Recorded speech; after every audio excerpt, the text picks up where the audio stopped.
Hello, welcome back to the channel.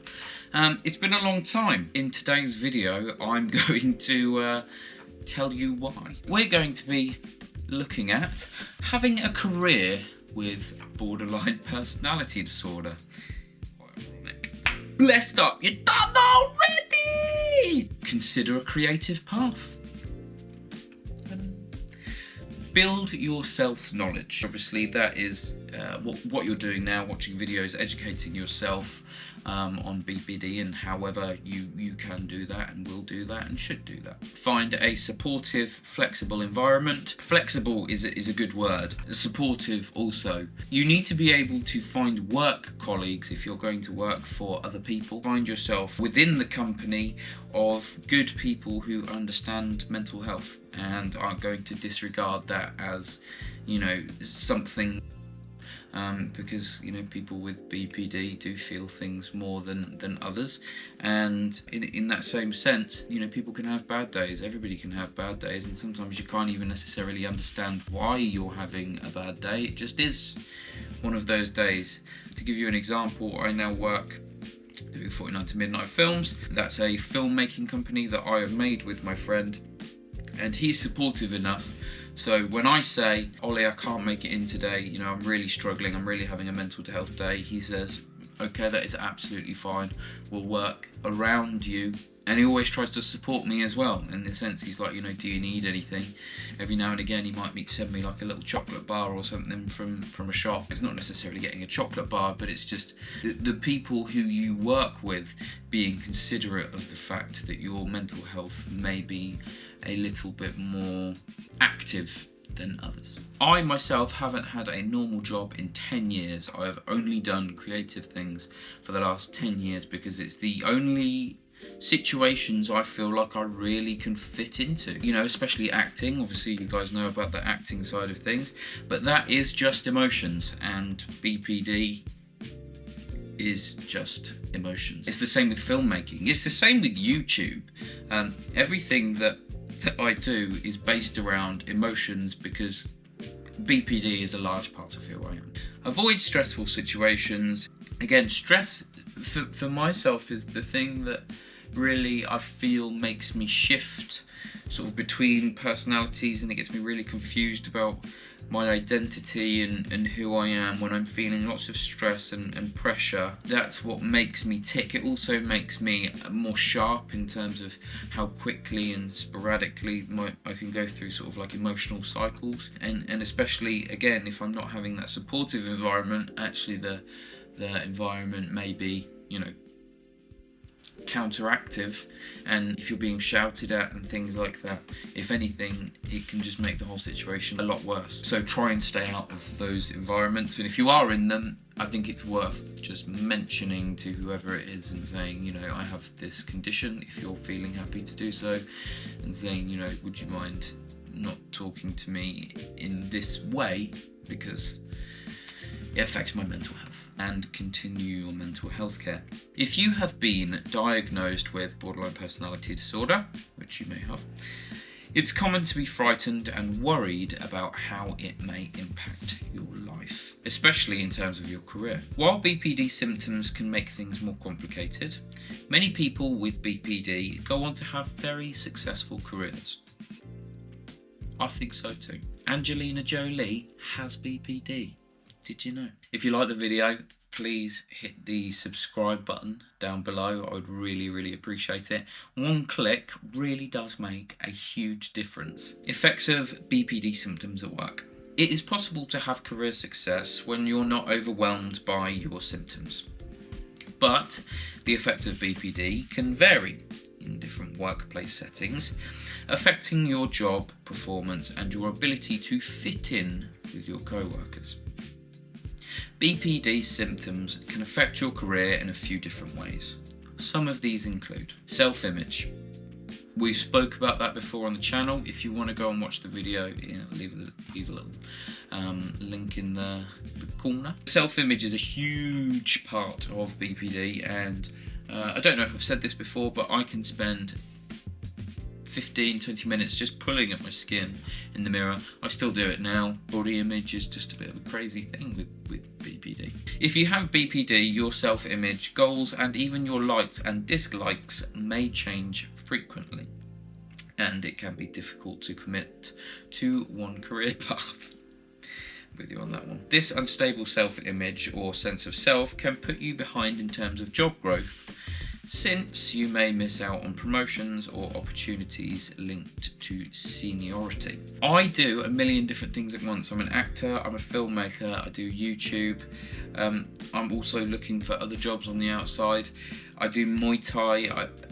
There's loads of different things that I found that I'm good at, but I put all of my eggs in different baskets, and I find it very difficult to lock in. Maybe this is because of the self-image. You know, my self-image is so constantly changing. I can go from being fairly egotistical and you know, really loving myself to being not that, the complete opposite, and feeling horrible about myself and the way that I look and not going outside because of that. That's an interesting point. All or nothing thinking, black and white. Many with BPD also have a tendency to see people and situations as all good and all bad, commonly referred to as all or nothing thinking or splitting. For example, you may start with what you think is your dream job, then one day you receive a poor performance review, or you make a mistake. I'm with this, you know, these YouTube videos, it's all or nothing, you know. I'm here for like 2 months just giving it my absolute best, and then I disappear, and then I'm back to it as hard as I can, and then I disappear, and that is just BPD apparently. But I'm back again, so we're trying. Unstable relationships. Instead of seeing this as something you can correct and overcome, you may feel completely demoralised and quit believing that this job is your dream job. Frequently changing feelings and all or nothing thinking can also lead to problems with workplace relationships, resulting in unstable relationships and diversive workplaces. Finding the best job for you. Here we go. This is something that is probably very, very important. Finding something that is tailored to you and suited for you is absolutely necessary, because there is only so long people can play a character that they don't want to be. There is no best job for people with BPD. It is very much dependent on the individual situation. Everyone's symptoms are different, and a career that works for you may not work for someone else, and vice versa. What's most important is to find a job that works for you. Here are some things to consider when deciding what kind of job is the right fit for you. Creativity. Voila. Many people with BPD thrive when they have the best opportunity to be creative. Having a career that involves being creative may keep you from getting bored. Interesting. Schedule. If you think you need to take time off for doctor's appointments or to see a therapist, part-time work or a job with a flexible schedule may be a good option. Additionally, daytime hours are best so that you maintain a healthy sleep cycle. I can agree with the sleep cycle. I can also agree with the part-time work. Work isn't everything, and so you can have some element of separation if work becomes ever difficult or anything like that. There is some separation. Work is not you, you are not work, and having more time to look after your mental health and actually do things that you like and enjoy can really, really make a difference. Work environment. What kind of workplace do you thrive in? Some people work better in quiet, relaxed workspaces where they can easily concentrate, while others enjoy having lots of things happening all at once.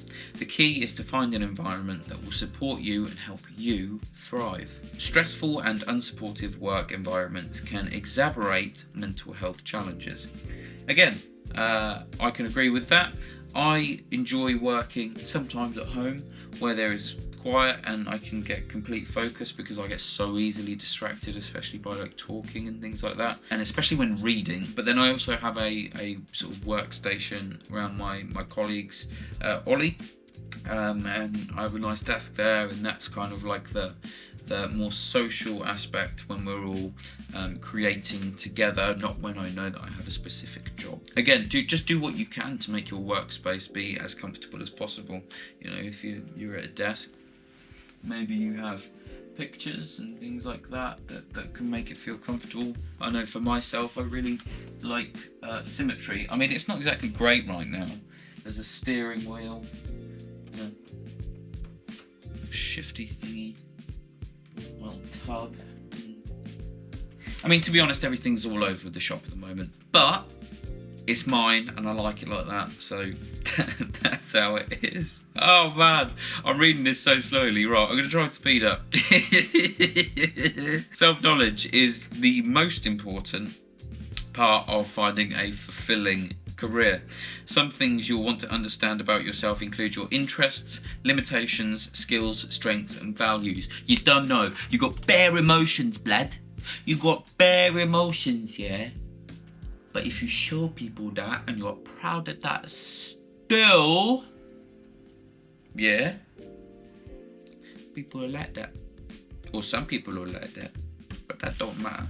Because if it makes you feel good, yeah. How to cope with BPD in the workplace. Avoid stressful situations. Taking a step back from potential confrontation can help you see a situation more clearly. It also gives you the opportunity to use positive communication skills more effectively, which is especially important in work relationships. Now, if you have a relationship with your boss, no matter how much you like or dislike them as a person, that working relationship needs to work. If someone does something to anger you, and maybe your anger rockets, it's always important to allow yourself to have the time to think logically again rather than emotionally. Because if you lead with your emotions, you may say the wrong thing, you may do the wrong thing, and that could jeopardize maybe your work and now your home life because of that. But communication, and saying that you're feeling these frustrated things, if you are able to deliver it in a kind way that's informative, maybe they will give you the space, and I hope that they would do. Taking your medication and keeping your appointments. Taking the meds prescribed for you if you have them. I don't personally take them. I don't want to talk about that side of things. If you have mental health appointments, say for example with a psychiatrist or anything like that, where you're going through DBT, is it DBT? Make sure that you keep up with your appointments even after you think that you are past the point where you need them.